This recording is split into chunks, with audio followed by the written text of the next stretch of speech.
The Dallas Mavericks just made another trade on the heels of the biggest trade in franchise history that I'm sure fans are still reeling off of because that was just such an insane trade.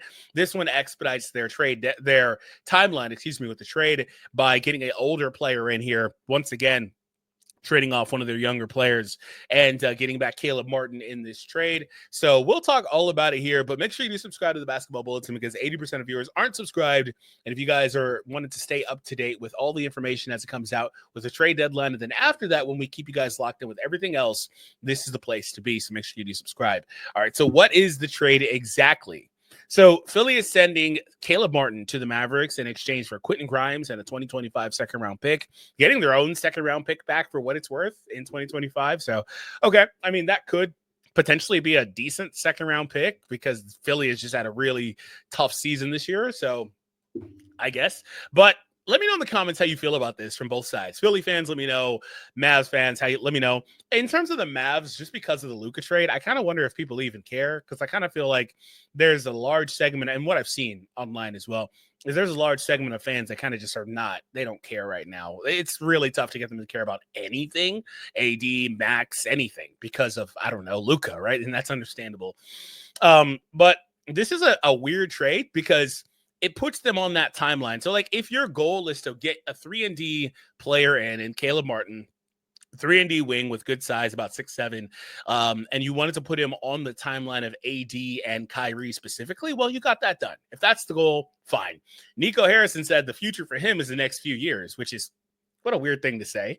There's such a weird press conference overall from him, but that is, if that's the goal, that's accomplished here. You get Caleb Martin. He's able to slide into that role on this team at 29 years old. Again, more on the timeline. I personally think they probably should have just kept Grimes, but if they felt like they could use another 3-and-D guy on the perimeter, that makes sense. I mean, they also got Max, Max's fault is that he's not strong enough yet to really guard up. He's more of a 1-2 guy in terms of defense, but he's still an amazing guy for that.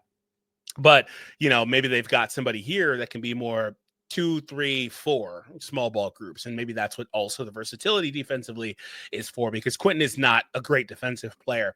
So really what happens is, aside from the timeline piece, right now, Quentin is a better shooter. I mean, there's some like historical stuff with him that's a little bit weird in terms of his shooting ability. Like, it's his volume, his health, his volume, and some of the stuff could be correlated anyway. Health, volume, percentages all are really up and down. But on the career, he's a 38% shooter, shooting 40% this year on 4 attempts. I'd like to think that that's pretty real, right? But anyway, he's a better shooter. I think that's pretty fair to say than Caleb is. When we look at Caleb on the career and this year he's shooting 38%, but on 3 attempts versus like 4.5. So that does make a difference. And then also, he's had just as much up and down here too in terms of opportunity, 24, 51, or 54, blah, blah, blah. On the career, 36%. So does that extra, couple percentage points really make a huge difference? I guess you can maybe make an argument. But really what it is, like I said, is on the defensive side of the ball, Caleb is better equipped to maybe be more of what you need. When you look at the way his defense breaks down, this is how things look. So basically with these charts, what you need to know is orange and things like that are better. When it's closer to blue, it's not great. But this year, how things are for him right now, he's played in 31 games, not been as available as Quentin either, by the way, on the season so far. They've been great with him on defense. That's pretty much what this is. All his defensive metrics are showing as positive. And when we look at the on-off stats for him, it's a little bit tricky because he's, again, had some of those issues as well. But on the whole, they are a negative with him on the court, but they are better on defense. You see the defensive side is more orange or beige as opposed to the offensive side being more blue and white or whatever. They've been better with him on defense, but they're a negative on the year with like everybody on their groupings because the season that they've had. So that's not really a true testament to how he's been. Ironically, he's been a part of one of their better lineups on the season because they really found success with this small ball pairing, putting him with Yabusele at the center. Paul George at power forward, him out there at the shooting guard, Kelly Oubre and Tyrese Maxey. That group is a plus 25 in only 150 possessions. Not the biggest sample size, of course, but they've been blistering on both sides of the ball. But then when you look at the rest of the pairings they've used, again, because their season has been so bad relative to expectation, they've been largely a negative. Now, another thing that kind of happens here is aside from and I'll talk more about Quentin in a second defensively as well. Aside from the change in terms of ages and timeline and all that stuff, we got to go to contracts because that's another piece to this too. So we look at Caleb's contract. He's on the books for another few years here with a player option in 27-28 for just $9 million. And again, being older, I can't imagine he's gonna. Maybe he declines this. Depends on how he's playing at that time. 32. I can't imagine he gets a big extension after that though. At 32, but Quentin is a little bit different. So Quentin has actually look at this. So Quentin is actually on the books to get paid. They had a team option for him. He's a restricted free agent. He has no contract. He is ready to get paid. So that's another layer of this too. And I'd imagine he makes more than 8-9 million next year. So that's interesting. I didn't realize he was that close because he's just coming off the rookie deal. He had 2-year club option. This is the last year of that. Interesting. They may have that like low key organizationally is probably part of the reason why too, is they probably just didn't want to pay Quentin going forward. You could argue whether or not they needed to play another 6'4", if they needed to pay another 6'4" wing, I guess. I think that's maybe fair. But on the surface, I don't really like it because I think you would be better off keeping the younger guy. But if it's money, if Caleb fits what you're trying to do better right now, then I guess that does make sense. We look at Dallas's books as well, just as a whole. They've got a few years here left with some of these guys. So we got AD on the books for $189 million. Is that still what's left on his contract? This is not showing me. Here it is. I need to see everything. Average annual for AD. Okay. Or that was, that's AD right there. Okay. So they've still got a number of players on the books.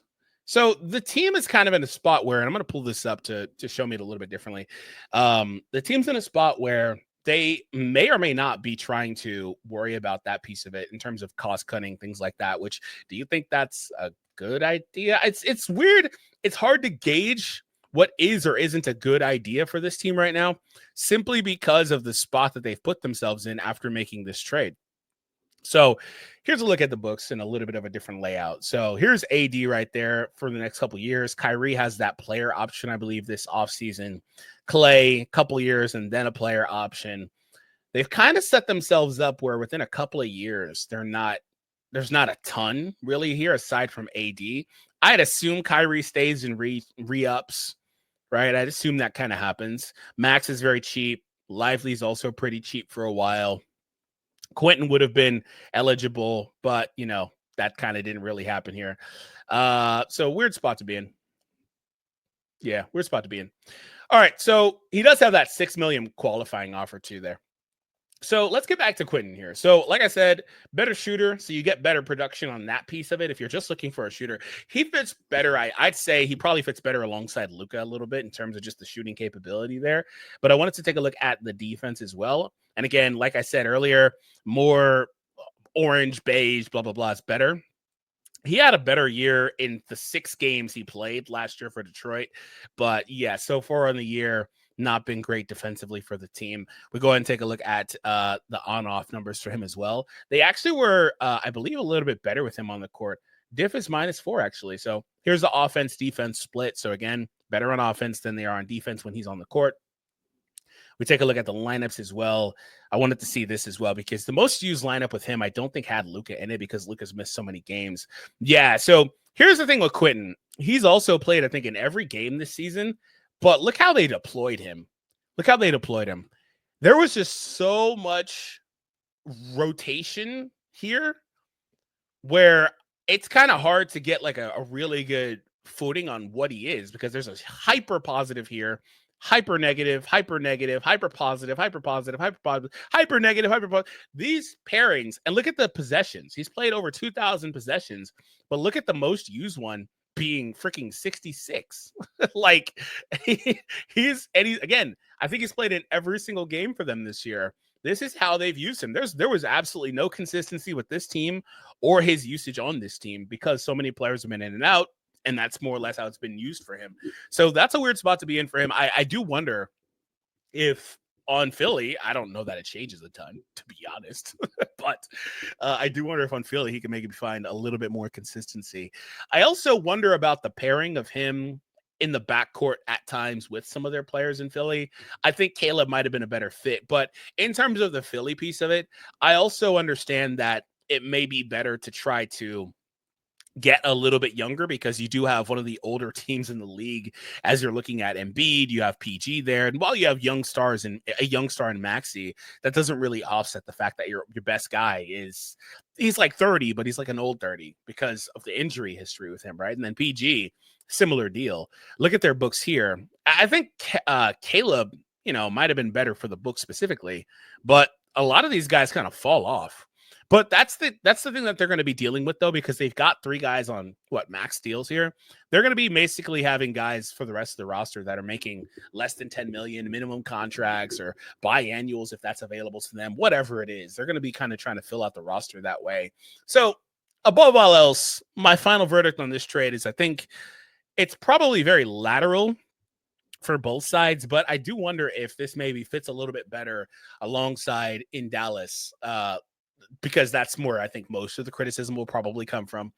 I wonder if it does fit a little bit better alongside their stars, whereas I thought Grimes fit pretty good alongside Luka. But let me know in the comments what you guys think about this trade.